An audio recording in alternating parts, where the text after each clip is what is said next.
విజయలక్ష్మి అండి. మీరు మన ఛానల్ని ఎంతో ఆదరిస్తున్నారు, అభిమానిస్తున్నారు. మీ ఆదరాభిమానాలకు నా యొక్క కృతజ్ఞతలు.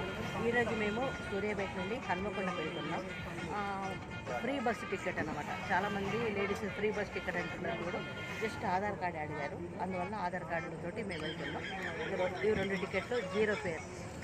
ఇది సీఎం రేవంత్ రెడ్డి గారు ఇచ్చిన ప్రామిస్ ప్రకారంగా ఈ ఫ్రీ బస్సు స్త్రీలకు, ఆడపడుచులకు ఫ్రీ బస్ అని ఇచ్చారు కదా, దానికోసం అన్నమాట. దీంట్లో స్టేటస్ కానీ వాళ్ళు మిడిల్ క్లాస్, హై క్లాస్ అన్నది ఏమి ఉండట్లేదు.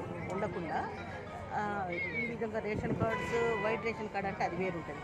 బట్ వైట్ రేషన్ కార్డు అన్నది ఇక్కడ వర్తించట్లేదు, స్టేటస్ వర్తించట్లేదు. కేవలం స్త్రీలు, ఆధార్ అంతవరకే. చూడండి, అది ఆ ప్రయాణం చేస్తూ మేము ఎంజాయ్ చేస్తున్నాం.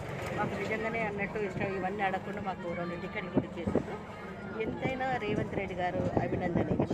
ఇంకొకటి ఏంటంటే, ఈ ఫ్రీ బస్ అన్నది వినియోగానికి వచ్చిన తర్వాత స్త్రీలు చిన్న చిన్న పనున్నా లేకపోయినా, అవసరం ఉన్నా లేకపోయినా వెళ్ళి, ఎట్లా ఫ్రీ కదా వెళ్తున్నారు. కొంతమంది అయితే డ్రై క్లీనింగ్ అని ఇచ్చేసి వేరే ఊరు కోదాడు నుండో ఇంకొకటి నుండో వచ్చేసి ఆ డ్రై క్లీనింగ్ బట్టలు తీసుకుపోవడం, లేదా ఇంకా మరీ ఘోరంగా కూరగాయలు అవి ఏవి లేవన్నా ఆధార్ కార్డు పట్టుకొని రావడం, కూరగాయల శబ్దానికి వెళ్ళడం, పోవడం. ఇదివరకు ఆటో ఫేర్స్ అని ఉండేది, ఇప్పుడు అవి కూడా లేవు.